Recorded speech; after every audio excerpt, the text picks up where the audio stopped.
Now, each one of these problems can be solved using your calculator. I'm going to explain how to do that, but I'm going to do them primarily from hand. Because this is solving a system of equations, and they are giving us y equals x squared minus x minus 6, y equals 2x minus 2. They're giving us x's and y's in the original problem. That means that we need to respond with ordered pairs that involve an x and a y. So I will recall for you that we're going to solve this using substitution.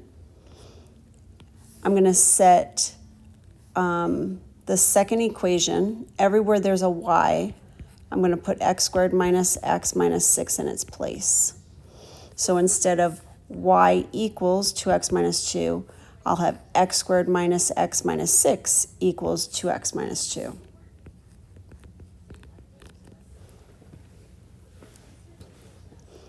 And then I'm going to set the equation equal to 0 by subtracting 2x from both sides and adding 2 to both sides. On the left, I'll have x squared minus 3x minus 4. And on the right hand, that zeroes out. Now, x squared minus 3x minus 4 is a factorable. So I'm going to factor and use the zero product property. X minus 4, x plus 1.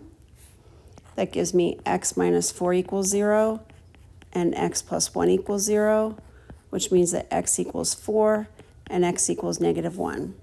We're not quite done. X equals 4 and x equals negative 1. That's the x value of the ordered pair. Now I need to go back to one of the original equations and figure out what y is. I'm going to use y equals 2x minus 2. I'm going to put a 4 in for x, and I get y equals 2 times 4 minus 2. So that's going to be 8 minus 2, which is 6. So when I put the 4 in, I get a 6. And when I put a negative 1 in, I get y equals 2 times negative 1 minus 2, which is negative 2 minus 2, which is negative 4. So when we put the negative 4 in, we get a negative. When we put a negative 1 in, we get a negative 4 out. So we get 2 answers there. And they're both ordered pairs. Now, number 11, I would do the same exact way without a calculator. However, I am going to show you how you can do both of these problems with a calculator, and that's by putting the first equation in to y1, the second equation into y2. You're going to find that you have a parabola and you have a straight line. And if that straight line intersects it twice, you'll have 2 answers. If that straight line intersects it once, you'll have 1 ordered pair. And if the straight line does not intersect the parabola at all, you won't have any solutions. I'm going to now do this by hand. You are more than welcome to put this into your calculator and see the intersection points and check my math. I'm going to have x squared minus 2x plus 1 equals x minus 2. Just putting that right there. And then I'm going to have x squared minus 3x plus 3 equals 0. And this one, this should have been a 3. So when I add 3 to both sides, this is a 3 right here. So when I add 3 to both sides, I get a plus 4 right here.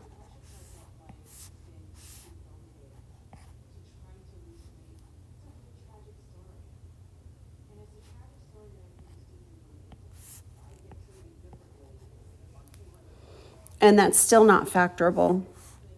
So I would have to pick up my calculator here in either case. So since this is not factorable, I would go here and I would look for the 2 solutions. However, since I'm doing this, x equals the opposite of b plus or minus b squared minus 4ac. And I can see that I'm going to get imaginary numbers right here. because the discriminant is 9 minus 16, which is -7, and that is an imaginary solution. And imaginary solutions are not part of ordered pairs with x's and y's. So when I graph this problem, and I could have saved myself a lot of time if I would have just graphed it first, because I would have gotten this situation right here. So I would have gotten that situation right there. Okay. Oh, so sorry for that. Now, if you'd like to try number 12, I would maybe use that by graphing. And then on number 13, if you want to use the graphing here on number 13, you would need to set the second equation equal to y.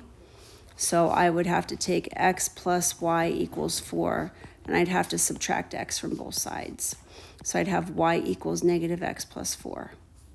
So y equals -x plus 4. So I would probably put this into y1, this one into y2, and see what you get.